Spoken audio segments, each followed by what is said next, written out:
What up, everybody in Cowboy Nation? It's your boy Big D here at Big D Media, talking all things Cowboys and other NFL related topics. Do me a favor before we get started, smash that like button, comment, subscribe, share this video, hit that bell so you'll know every time we bring in some new content over here on the channel. Now, today on the channel is Monday. It was our bye week, week 7. What we're going to do here on this channel, we're going to always have a recap on the Sunday before, just go over some of the big games.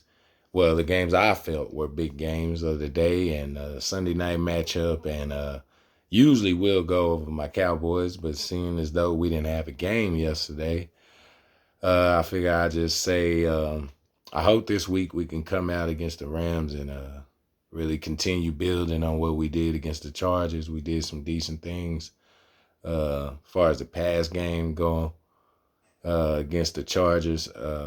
Hopefully the defensive secondary, I have to say, hopefully we can, start to look like we trying to take that next step this season, because the Rams passing game is pretty solid. And Matthew Stafford seemed like him and Cooper Kupp and that new cat, Pachuco, seemed like they finding a rhythm over there. They actually lost to a good Steelers team yesterday. The Steelers quietly 4-2 over there. So might want to keep an eye on them boys. But like I say, I hope we come out this week and can build on some of the things we get against the Chargers offensively and defensively, and cut out some of these penalties, man.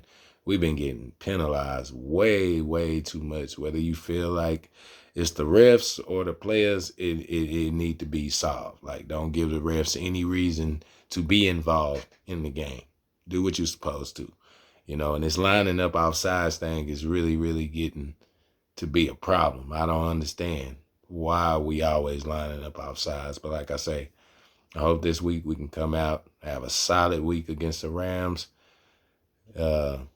build on what we did against the Chargers. Hopefully this running game can get open and our offensive line can start moving some people so we can open some things up in the pass game. But like I say, we was off this week. Not much to say there. Just hoping those things for our team this week.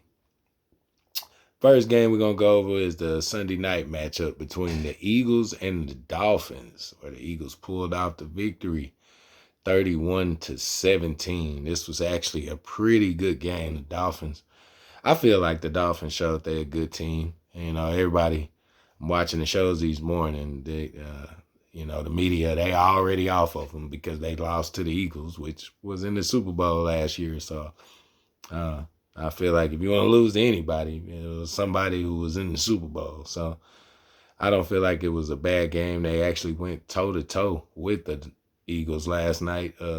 They lost it late in the fourth quarter. The Eagles made the plays and the Dolphins didn't. I think the difference in the game was the brotherly shove and A.J. Brown.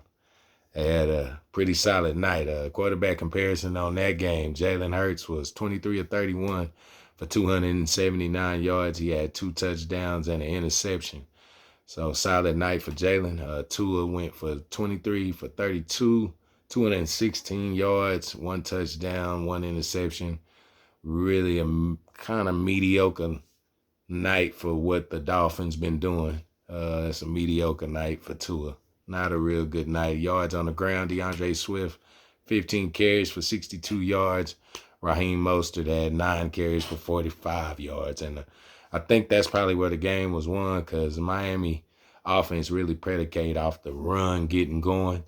And they really couldn't get the run going last night, so Tua can feed them receivers off that play action.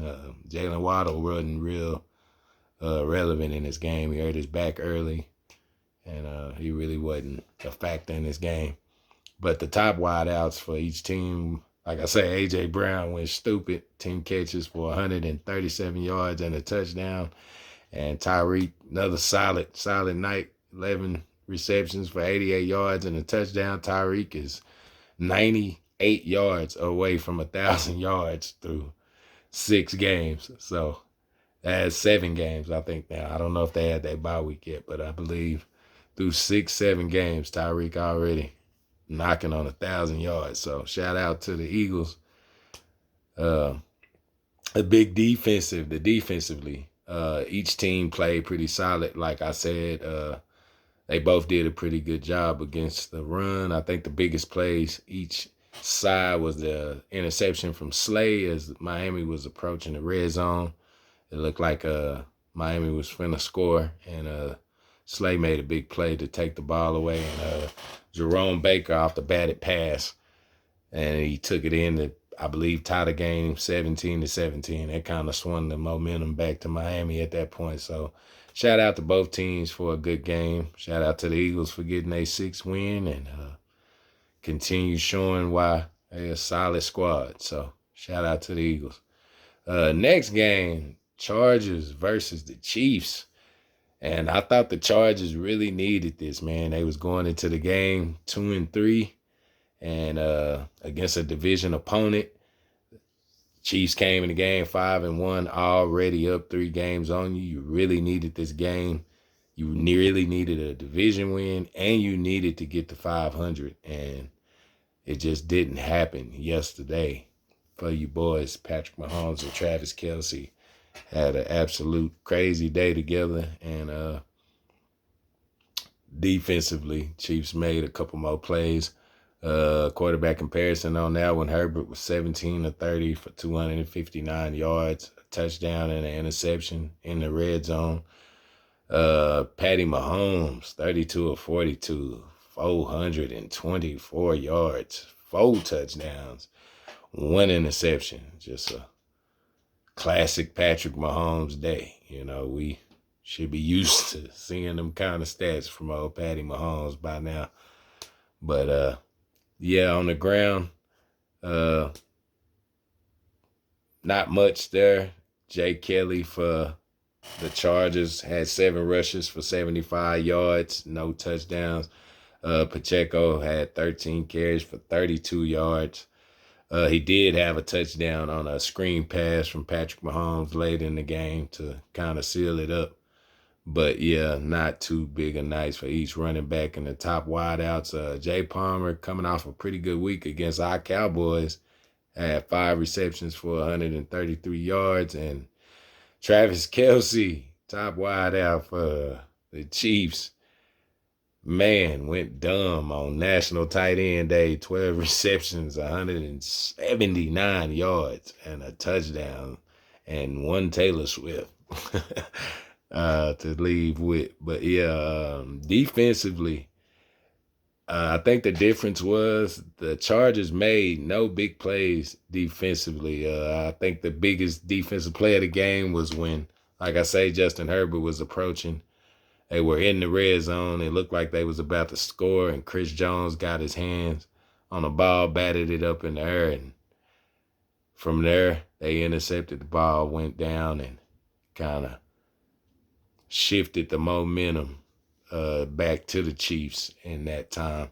The Chargers was on a pretty good drive at that point, and it ended like that. So to swing the momentum back towards the Chiefs. So good game, good solid game. Like I say, I really felt like the Chargers needed that one, man, to get it to 500 and get a win in the division. I mean, they're like the Chiefs gonna run away with that division. I mean, the Broncos and the Raiders are already cooked. So Chargers was the only, I feel like, competition the Chiefs had in that division to begin with. So shout out to the Chiefs getting to 6-1, and that's gonna drop them Chargers to 2-4. So 2 games under 500. That's tough, especially when the leader of your division is 6-1. So shout out to them Chiefs, man. Just keep on rolling. Next game, which was kind of a shocker. They've been calling these Lions the best team, one of the best teams in the NFC. Go to Baltimore and get handled 38-6. This was really not a game at all. At no point did it look like the Lions was gonna make this a game.